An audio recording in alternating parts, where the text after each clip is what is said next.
All right, I'm kind of slow getting started. Oh, we'll get there. Hope today's treating you well. Hope you're having a great day, not a mean day. Ha ha ha. As we're talking about statistics, and we've discussed the mean, and I'm trying not to be mean. I just hope I'm average. Ha ha. Today we're not going to be mean. We're going to be mad. So here we go. Let's talk about being mad. What do I mean by that? What do I mean by mad? There's a mathematical term and a mathematical process in statistics that's the MAD. M-A-D. Not map, MAD. And it's called the mean absolute deviation. Now, you know what mean, you know the definition of the word mean, you know, the average. Absolute, if you think of absolute value, it's a distance. It's always going to be a positive number. And deviation means how far away is it? How much does it deviate from, and it's actually how much it deviates from the mean. And it's a three-step process to try to solve and try to figure out the MAD, the mean absolute deviation. And let's see if I can make sense of it with a picture, and then we'll go through it. Let's say we've got all these data points on the number line. Let's say there's all these right here. And let's say that the mean of all these numbers, if I were to find the mean, what if the mean was, say, right here? What if that was the mean? The MAD talks about how far away are these numbers from the mean. Like this one's really far, and that one's only kind of far, and this one's really close, a little further, and this one's really far. The question is, how far away are they from the mean? That's this three-step process we're going to be doing. Is how far away are these numbers from this mean number? So here we go. To find the MAD. Here is how you find the MAD on a set of numbers. As I pause here. First of all, when you take a set of numbers, let's take the number of students I have in my classes.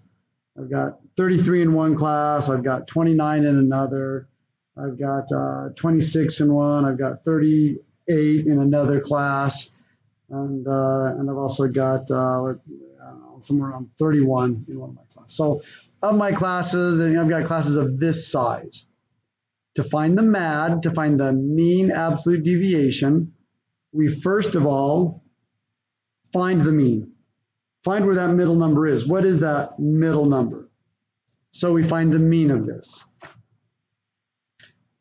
33, 29, 26, 38, and 31.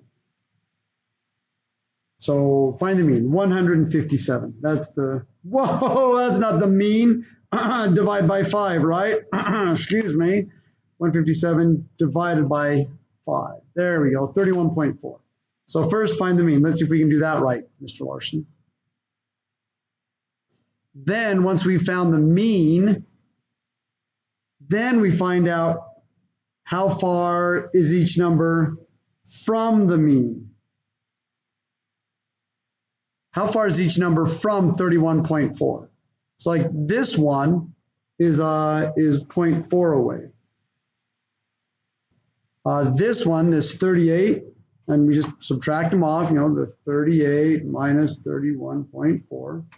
So that one's 6.6 away.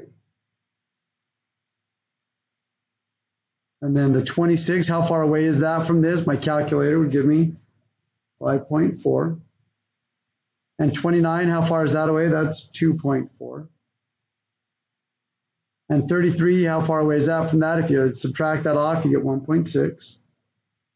So you find out how far away they are from the mean. You notice I'm only using positive numbers. This is that absolute part. The mean absolute deviation. I've done the mean. Now I'm finding it's an absolute number, it's an absolute value, it's a positive number, just how far away are they from it. Now, let's see if this makes sense. Find the mean of those. So find the mean of the deviations, of how far away they are. So find the mean of this. 1, 2, 3, there's 5. So I'm going to add these all up and divide by 5. Mean, absolute deviation, you're basically finding the mean, getting the difference, and finding the mean. So you're defining the mean 2 times. So on mine, when I add them up, 0.4, 6.6,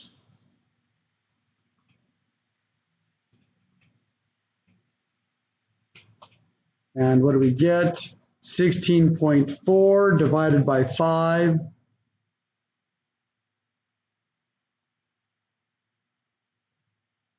3.28 is what it says. 3.28. And what does this number mean? What is it all about? It's telling us on the average, how far away are my numbers from the mean? Well, the numbers, they're only like 3 away. The numbers are generally only about 3 away from that. And does that look right? Yeah, that looks right. It's only about 3 away from this. So they're pretty close. If this number was like 20, what if I had like 20? The numbers are 20 away from the middle. That means they're spread out a ton. They're far away from that. But because this number is small, it says that all the data points are pretty close together, and they are.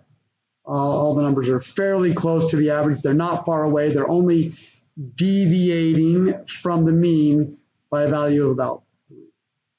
So hopefully this makes sense. This is just one way to explain it. The internet has other ways. Hopefully with the assignment you do, you can make some sense of this. You're basically finding the mean of the difference of the mean.